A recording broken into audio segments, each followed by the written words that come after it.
ബിരിയാണിയാണ് വീട്ടിലുണ്ടാക്കിയത്. അപ്പം നമുക്ക് ഈ ബിരിയാണി നമുക്ക് ഇങ്ങോട്ട് തട്ടിക്കൊടുക്കാമേ.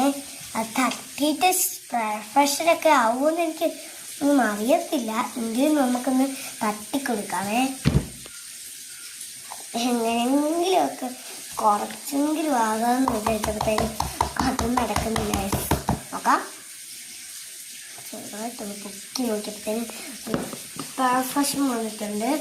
അപ്പം നമുക്ക് ഇച്ചിരി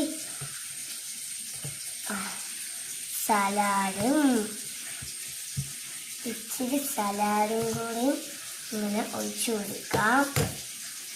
പിന്നെ നമുക്ക് അച്ചാറാണ് മെയിൻ. ഈ അച്ചാർ നമുക്ക് ഇങ്ങോട്ട് ഒഴിച്ചു കൊടുക്കാം.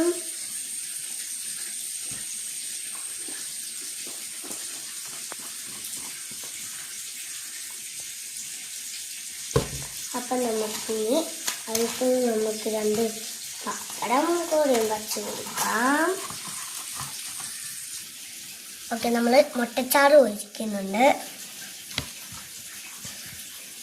മുട്ടയും വെക്കുന്നുണ്ട്. പിന്നെ ഒരു മുട്ടയും ചാറും ഉണ്ട് വച്ചിട്ടുണ്ട്.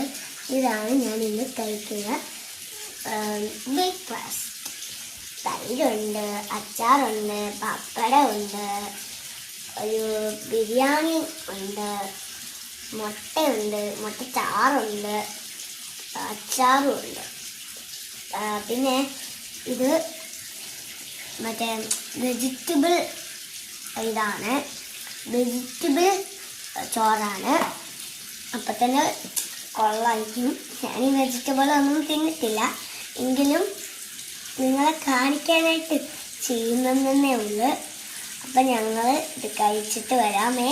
ബൈ. നിങ്ങൾ എന്താണ് തിന്നെന്ന് താഴെ കമൻറ്റ് ചെയ്യൂ. ടാറ്റാ, ബൈ.